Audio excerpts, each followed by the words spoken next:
আসসালামু আলাইকুম প্রিয় দর্শক বন্ধুরা আপনারা দেখতে পাচ্ছেন যে স্ক্রিনে এটি হচ্ছে একটি আঙ্গুরের চারা। আমার গাছটা রোপণ করা হয়েছে মাত্র 20 দিন আগে। 20 দিন আগে রোপণ করা হয়েছে। দেখুন আমাদের গাছগুলো পাশে দেখুন, এই দেখুন, যদি আপনাদের ভালো করে দেখাই, একটি শাখা ছেড়েছে, একটি শাখা নিচে দেখতে পাচ্ছেন, এই একটি শাখা, পাশেও আরেকটি শাখা।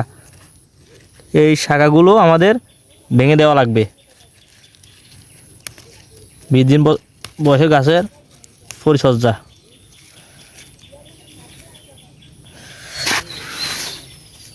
দেখুন নিচে পাতাগুলো এবং শাখাগুলো ভেঙে দিচ্ছি। আমরা একটি মাত্র শাখা মাচা পর্যন্ত নিয়ে যাব, বাকিগুলো সব ভেঙে দিব। আমার গাছটা দেখুন পোকায় খেয়ে ফেলছে। গাছটিতে পরিচর্যা করতে পারিনি, কারণ আমি বাড়িতে ছিলাম না, বাইরে ছিলাম, গাছ রোপণ করে চলে গেছিলাম।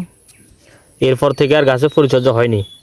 গাছগুলো লাগানোর সময় শুধু গোবর সার দিয়ে লাগিয়ে দিয়েছি মাত্র 20 দিন আগে। দেখুন গাছগুলো যদি দেখাই কী পরিমাণ আগাছা জন্মেছে। এগুলো আমি সর্বপ্রথমে গাছগুলো পরিষ্কার করে দিব। একটি 20 দিন বয়সের গাছে প্রথমবার কী পরিমাণ সার দিচ্ছি আপনাদের সেটাই শেয়ার করব। মাত্র 20 দিন বয়সের গাছ, আমি এই পর্যায়ে এসে গাছগুলো পরিষ্কার করে নিচ্ছি।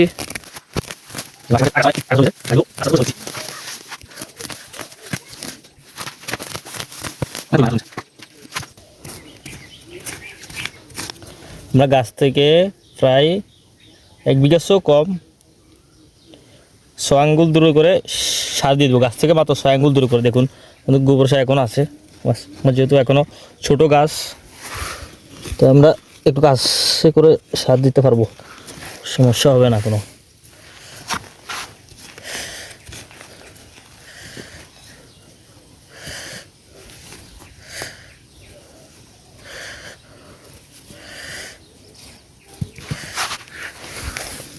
চারিদিকে ঘুরিয়ে একটি রিং করে নিলাম গাছটির চারিদিকে। শিকড় এখনও, গাছ যেহেতু ছোট, শিকড় এখনও তেমন ছত্রাতে পারেনি।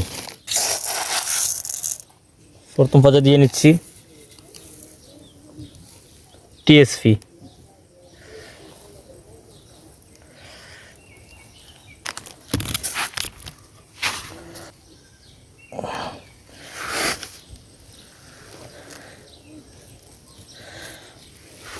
এরপর দিয়ে নিচ্ছি এমওপি সার।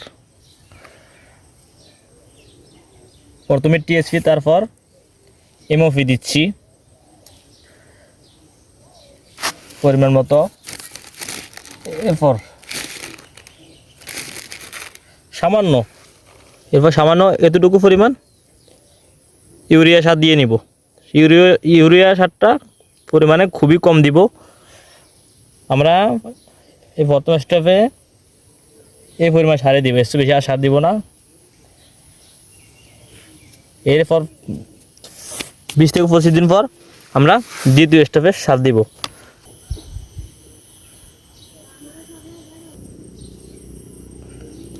এরপর 4-5টা মাটি দিয়ে আগের মতো ঢেকে দিব।